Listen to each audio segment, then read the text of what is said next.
So Will's going to get us started with contributory negligence, a weird little law. Okay, how does contributory negligence in Alabama affect car and truck wreck cases? You know, Sharon, it's a harsh law that basically is punitive towards the plaintiff or the person bringing the action. We're one of only 4 states that still use contributory negligence.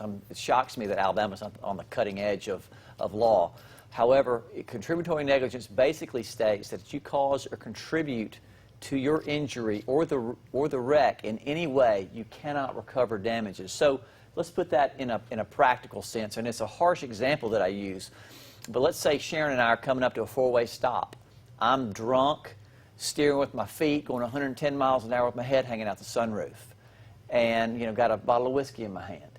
And I come up to that 4-way stop and I blow through it. And then Sharon is coming up the 4-way stop in her vehicle, and let's say there's 12 nuns sitting there watching the entire thing, and Sharon's, your wheels do not come to a complete stop. You basically stopped, but you just barely kept going. So basically, you've technically run that red light.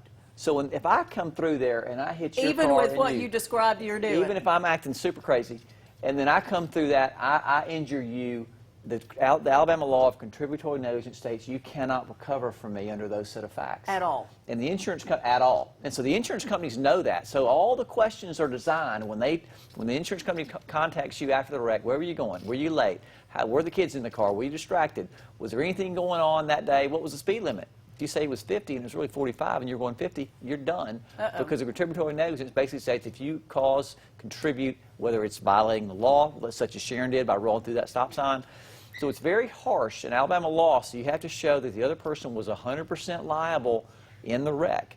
And often that's the case, but if they can have a foothold, they being the insurance carrier, they will simply deny your claim, and insurance carriers and adjusters get excited when they find out, aha, this is a case in Alabama, we get to use contributory negligence statute against the plaintiff. So it's a harsh law, Sharon, that being pragmatic, it's inequitable. You would think we'd say, okay, well, you're 95% responsible, and so you cover 95% of my costs. Right, exactly. But and so what that is comparative negligence. And that's what the other states, other than the antiquated 4 states, as Alabama's one of them, under that I'm 99% at fault, you're 1% at fault, so I have to pay for 99% of your damages under comparative negligence.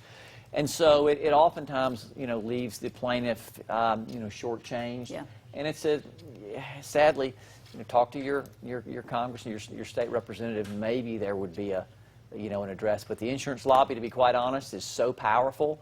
I don't see it changing. And that's unfortunate for the consumers and the victims of automobile wrecks and any type of tort law in Alabama. So it's a harsh law.